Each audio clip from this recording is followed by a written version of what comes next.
పరిష్కారం చూపుతుందా, ఆ సవాలును మరింత పెంచుతుందా? ఇది పరిశీలన పద్ధతిలో ఒక క్రమం. కనుక విద్యారంగంలో మార్పులు తేవాలని అనుకున్నప్పుడు విద్యారంగం ఎదుర్కొన్నటువంటి సవాళ్ళని అనేటువంటి అధ్యయనం ఇప్పుడు వచ్చినటువంటి కమిటీ చేయలేదు. అంటే ఏం అవసరమో, ఏమున్నదో, ఎట్లున్నదో అనే పరిశీలన లేకుండా ఒక నివేదికను 5 సంవత్సరాల ప్రయాసం తర్వాత ఇచ్చారు.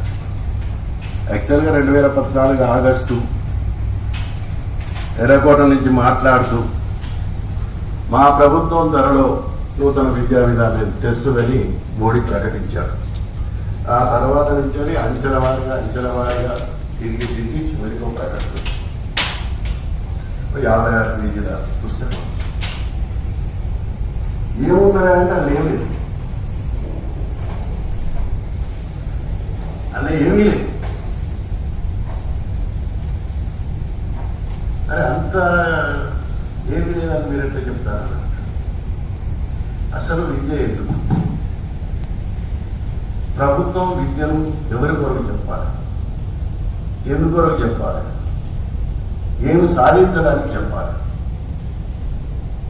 అనే లక్ష్యాలు ముందు పెట్టుకొని విధానాన్ని రూపొందించారు. అసలు ఈ విద్యా విధానం భారతీయ సమాజ సంక్లిష్టతలు అర్థం చేసుకుందా? భారత సమాజం అంత సంక్లిష్టంగా ప్రపంచంలో ఏ దేశంలో లేదు. కులం ఒక సవాల్, మతం ఒక సవాల్, ప్రాంతం ఒక సవాల్, జెండర్ ఒక సవాల్, సంపద ఒక సవాల్, అధికారం ఒక సవాల్. కొందరికి అధికారం ఉంది, కొందరికి లేదు. కొందరికి డబ్బు ఉంది, కొందరికి డబ్బు లేదు. కొందరి కులాలకు విలువ ఉంది, కొన్ని కులాలకు విలువ లేదు. మగవానికి విలువ ఉంది, ఆడవాళ్ళకి విలువ ఉంది. ఒక ప్రాంతానికి విలువ ఉంది, ఒక ప్రాంతానికి విలువ ఉంది. There are so many disparities existing past 75 years. 75 ఏళ్ల నుంచి ఇవే వైవిధ్యాలు సమాజంలో కొనసాగుతాయి. విద్య అంటే సమాజం ఎదుర్కొంటున్న సవాళ్లకు పరిష్కారం చూపాలి. It should show certain resolutions for solution of the existing problem. No solution at all. ప్రాంతీయ అసమానతలు ఎట్టబోతాయి, లింగ అసమానతలు ఎట్టబోతాయి, సంపద అసమానతలు ఎట్టబోతాయి, కుల అసమానతలు ఎట్టబోతాయి, మత అసమానతలు ఎట్టబోతాయి. Is there any item? Is there any particular కానున్నా? నాకైతే ఇక్కడ కనిపించారు. అందుకే it is more description, less subscription. వివరణ చాలా ఉంటుంది, పరిష్కారం కొంచెం. దాన్ని ఏదో రాగం తీసి ఏమో వాడినట్టుగా మన విద్యా విధానం ఉంది నా అంచనా. అది మీకు నచ్చకపోవచ్చు. 75 ఏళ్లకు ఇంకా చదువు రాదు. అంటే 1వ తరగతి నుంచి 5వ తరగతి సార్వత్రిక విద్య 10 ఏళ్ళలో చెప్తామని 75 ఏళ్ళు వస్తారు. We are unable to provide at least primary education to our citizens. పిల్లవాడు చదువుకోరంట, నాకు చదువుతూ నేను 4 బయట అంట. Unless you know the proper solution to the illiteracy, you cannot solve the literacy. Doctor దగ్గర పోతే you should diagnose first, then prescription ఇస్తారు.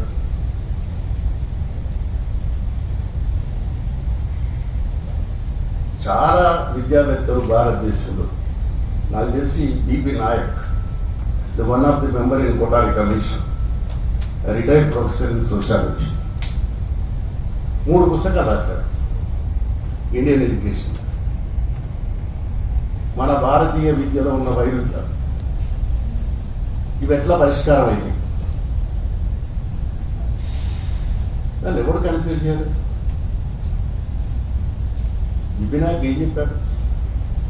లిబరల్ ఎడ్యుకేషను 15-16వ శతాబ్దంలో పారిశ్రామిక విప్లవం ఆరంభమవుతున్న క్రమంలో శ్రామికులకు విద్య అవసరం, ప్రజలకు విద్య అవసరం, ఎలాంటి విద్య ఇవ్వాలి అనే దానికి సంబంధించి కొన్ని ప్రమాణాలు వాడు పెట్టుకున్నారు. ఏం ప్రమాణాలు పెట్టుకున్నారు? చదువుకున్న వారికి జ్ఞానం రావాలి, మొదటి లక్ష్యం. ఈ should know certain knowledge.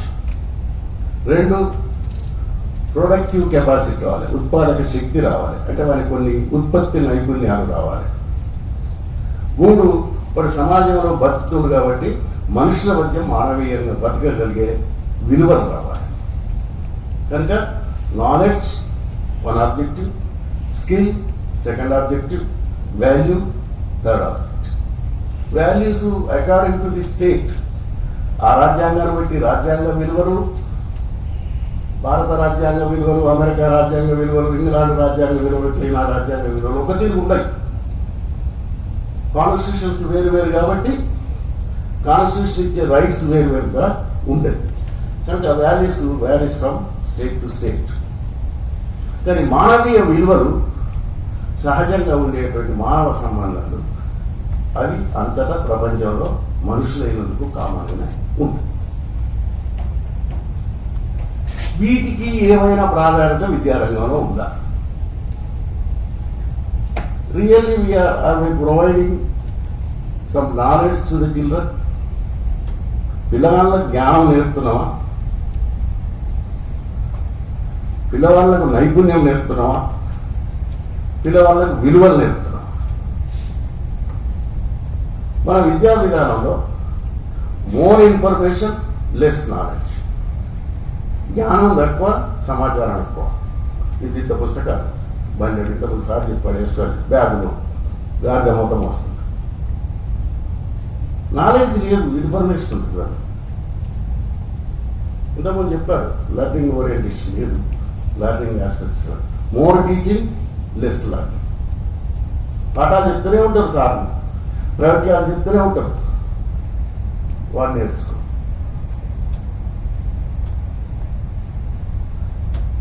Education really means the construction of the knowledge by the child. విద్య అంటే విద్యార్థి తను జ్ఞాన నిర్మాణాన్ని పెంచుకోవాలి. You should acquire knowledge through self experience with the support of the teacher or with the facilitation of the some equipment. ఇది knowledge construction. ఎందుకు knowledge construction, self construction అంటే సమాజంలో ఒక అంశం ఒక వ్యక్తికి కనిపించినట్టు ఇంకో వ్యక్తికి కనిపించదు.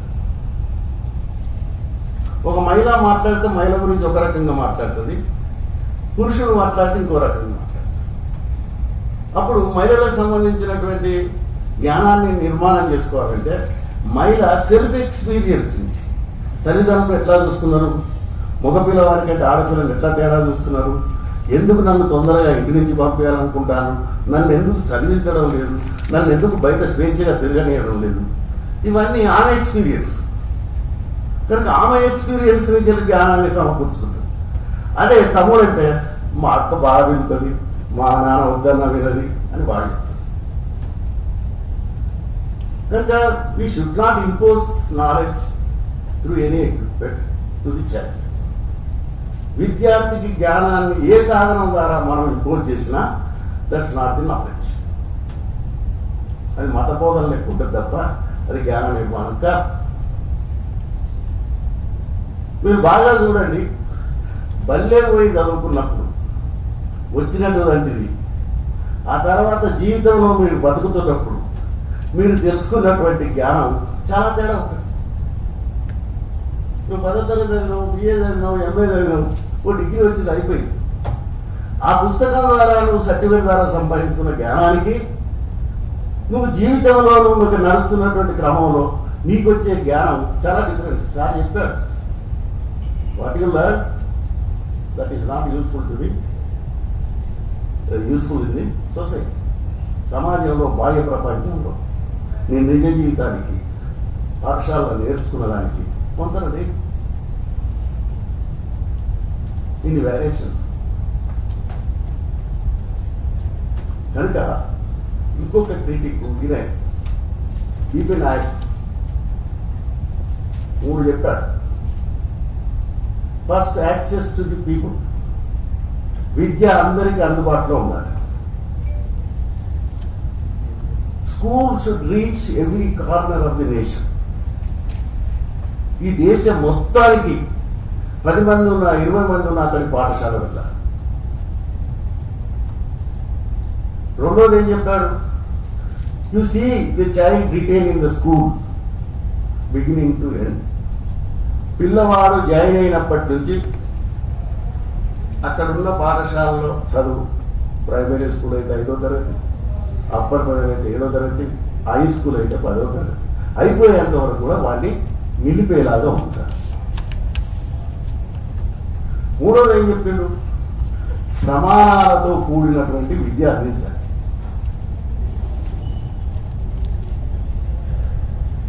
అప్పుడు దేశంలో సార్వత్రిక విద్య సహకారం. కొటారు ఏం చెప్పిండు? You need not impose any burden to the parent in regard to the education of the child. పిల్లవానికి చదువుకు సంబంధించినటువంటి బరువు బాధ్యతలు తల్లిదండ్రులకు ఉండకూడదు. State should bear total burden of the child. 66లో చెప్పిండు, పిల్లవాని భారాన్ని మొత్తం ప్రభుత్వం చూడాలి. సూక్తిగా మిగిలిపోయింది కానీ లేదు. కొన్ని రెసిడెన్షియల్ స్కూల్ పెడతారు, మధ్య చదువు చెప్తారు, పెడతారు. మా కేసీఆర్ ఒక్కరికి బో పెడతాడు, ఊరంతా పెట్టాడు చెప్తాడు. ఒక్కరికి బో పెడతాడు, నేను ఊరంతా బో పెట్టాడు. ఒక్కరికి ఉద్యోగం ఇస్తాడు, మొత్తం ఇచ్చిన అంటాడు. ఒక దట్ట 5 లక్షలు ఇస్తాడు, సచ్చినోడికల్లా 5 లక్షలు ఇస్తాడు. ఈ గ్యామ్లింగ్ ఇక్కడ ఇంకా కూడా ఇంటర్నేషనల్ ఇన్స్టిట్యూషన్స్ కూడా మారుతున్న సమాజంలో చాలా కాన్ఫ్లిక్ట్ సమాజంలో ఉంది. దేశాల మధ్య వైరుధ్యాలు ఉన్నాయి, దేశంలో కొన్ని వైరుధ్యాలు ఉన్నాయి, అగ్రదేశాలకు పేద దేశాలకు వైరుధ్యాలు ఉన్నాయి, హోమతానికి వైరుధ్యం ఉంది, సంపన్న దేశానికి పేద దేశానికి మధ్య వైరుధ్యాలు. ఇంటర్నేషనల్ పీస్ అనేది కూడా one of the aspect in education. అంతర్జాతీయ శాంతి అనేది కూడా ఒక విలువ, ఒక వాల్యూ. ఈ వాల్యూను అన్ని దేశాలు, 200 దేశాలు కూడా అంతర్జాతీయ శాంతిని, అంతర్జాతీయ మానవ సంబంధాలను కలిగి ఉన్నారని ఐక్యరాజ్య సమితి.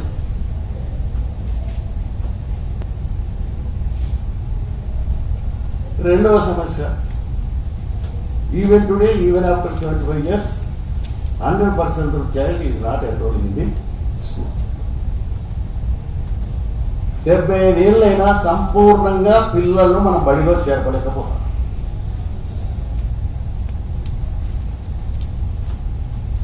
బడిలో పిల్లలు చదివిందాం 1 లక్షల మంది బయట ఉన్నది. ఇది వరల్డ్ బ్యాంక్ చెప్పినటువంటి అంకె, కానీ there may be excess of that number.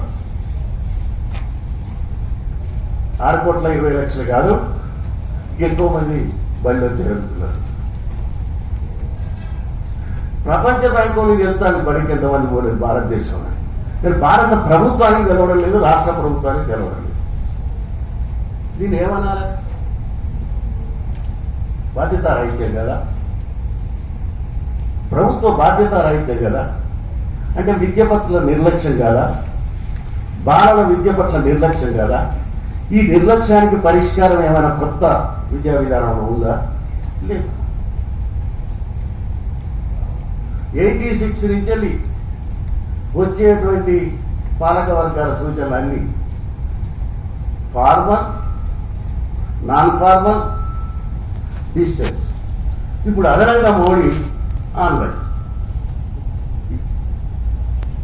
బడికి పో, బయట నుండి నాన్ ఫార్మల్ చదువుకో, అది కాకపోతే డిస్టెంట్ చదువుకో, దూర విద్య, అది కాకపోతే ఆన్లైన్ సెల్ ఫోన్ ద్వారా విద్య తెలుసు. ఈ వీడియో కానీ మీకు నచ్చినట్టయితే లైక్ చేయండి, అలాగే సబ్స్క్రైబ్ చేయండి. పక్కనే ఉన్న బెల్ బటన్ని నొక్కడం మర్చిపోకండి.